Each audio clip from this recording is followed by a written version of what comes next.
Apa itu konsili ekumenis?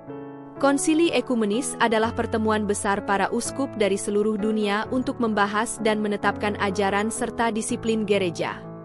Konsili ekumenis adalah pertemuan resmi para uskup dari seluruh dunia yang diselenggarakan oleh Gereja Katolik dengan tujuan membahas dan menetapkan ajaran-ajaran iman serta disiplin gereja. Istilah ekumenis berasal dari kata Yunani ukoumene yang berarti seluruh dunia yang dihuni, sehingga konsili ekumenis memiliki cakupan universal, melibatkan gereja di seluruh dunia. Konsili ini biasanya dipimpin oleh paus atau perwakilannya, dan hasil-hasilnya memiliki otoritas yang mengikat bagi seluruh umat Katolik. Dalam sejarah Gereja Katolik, telah diadakan 21 konsili ekumenis, mulai dari Konsili Nicea I, 325 hingga Konsili Vatikan II, 1962-1965. 1. Pengertian konsili ekumenis. A. Konsili dalam sejarah gereja. Konsili dalam konteks gerejawi adalah pertemuan resmi para pemimpin gereja untuk membahas persoalan iman, moral, disiplin, atau praktik pastoral. Konsili ekumenis berbeda dari konsili lokal, yang hanya melibatkan uskup di wilayah tertentu, karena melibatkan seluruh gereja universal. B. Sifat ekumenis. Sifat ekumenis konsili ini berarti bahwa universalitas. Konsili melibatkan uskup dari seluruh dunia, mencerminkan kesatuan Gereja Katolik. Otoritas. Keputusan yang dihasilkan memiliki otoritas tertinggi dalam hal ajaran iman dan moral, selama diakui dan disahkan oleh paus. C. Dasar biblis. Dasar untuk mengadakan konsili ekumenis berasal dari kitab suci, di mana gereja perdana menghadapi tantangan doktrinal dan pastoral melalui pertemuan kolegial.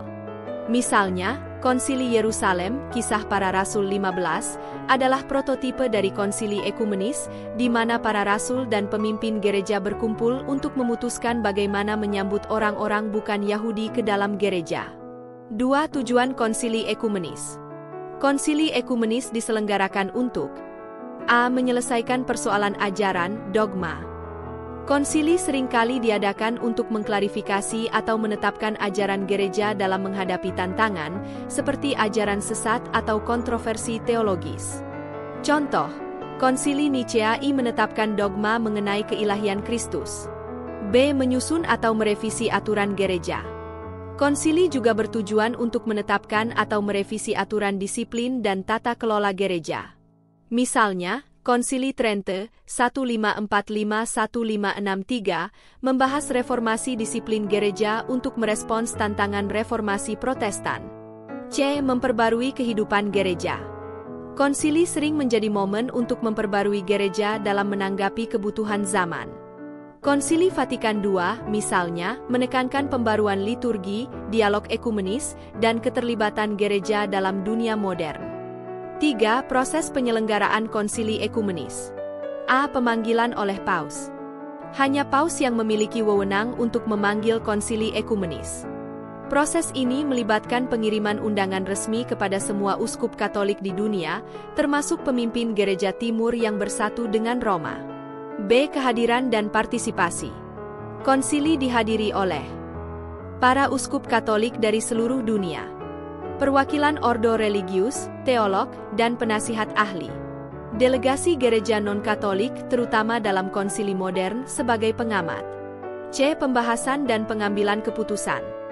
Pembahasan dalam konsili dilakukan melalui diskusi kolegial yang intensif. Keputusan diambil melalui konsensus atau pemungutan suara. Keputusan akhir baru menjadi resmi setelah disetujui oleh paus. 4. Konsili ekumenis dalam sejarah. Hingga saat ini, Gereja Katolik telah mengadakan 21 konsili ekumenis.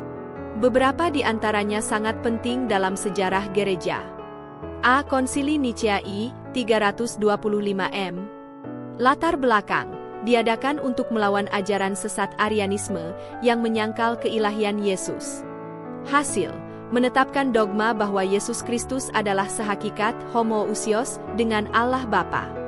B. Konsili Trente, 1545-1563. Latar belakang, respon gereja terhadap tantangan reformasi Protestan. Hasil, penegasan ajaran tentang sakramen, misa kudus, dan otoritas gereja. Konsili ini juga menghasilkan reformasi besar dalam disiplin gereja. C. Konsili Vatikan II, 1962-1965. Latar belakang, diadakan oleh Paus Yohanes Sisi untuk memperbarui gereja agar relevan dengan dunia modern. Hasil, reformasi liturgi, dorongan terhadap dialog ekumenis, dan keterlibatan gereja dalam isu-isu sosial. 5. Peran konsili ekumenis dalam gereja Katolik. A. Menjaga kesatuan gereja. Konsili memastikan bahwa gereja tetap bersatu dalam iman, moral, dan disiplin, meskipun menghadapi tantangan internal dan eksternal. B. Penegasan dan pengembangan ajaran. Konsili tidak hanya menegaskan ajaran yang sudah ada tetapi juga mengembangkan pemahaman iman sesuai kebutuhan zaman. C. Reformasi gereja.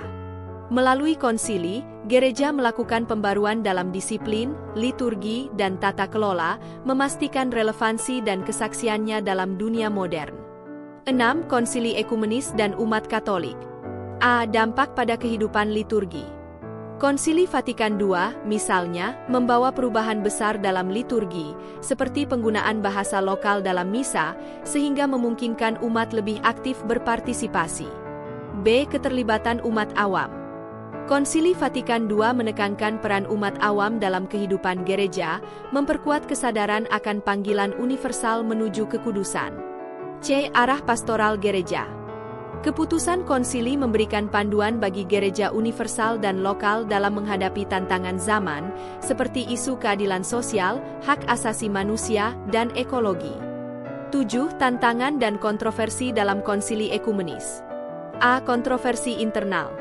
Beberapa keputusan konsili menimbulkan perdebatan, baik di antara para uskup maupun umat. Misalnya, Konsili Vatikan II mendapat kritik dari kelompok yang merasa bahwa pembaruannya terlalu radikal. B. Implementasi keputusan. Tidak semua keputusan konsili mudah diimplementasikan. Perubahan besar, seperti reformasi liturgi pasca Konsili Vatikan II, membutuhkan waktu dan adaptasi yang signifikan. 8. Konsili ekumenis dan masa depan gereja. Konsili ekumenis terus memainkan peran penting dalam kehidupan gereja.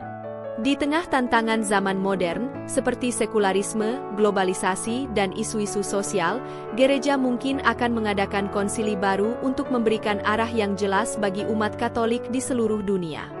Kesimpulan, konsili ekumenis adalah lembaga penting dalam tradisi gereja Katolik yang berfungsi untuk menjaga kesatuan, mempertegas ajaran iman, dan memperbarui kehidupan gereja. Dengan otoritas universalnya, konsili ekumenis memastikan bahwa gereja tetap setia pada misinya sebagai sakramen keselamatan bagi dunia. Sebagai umat Katolik, kita diajak untuk memahami dan menghargai warisan keputusan konsili ekumenis, serta menerapkannya dalam kehidupan sehari-hari demi memperkuat iman dan kesaksian kita kepada dunia.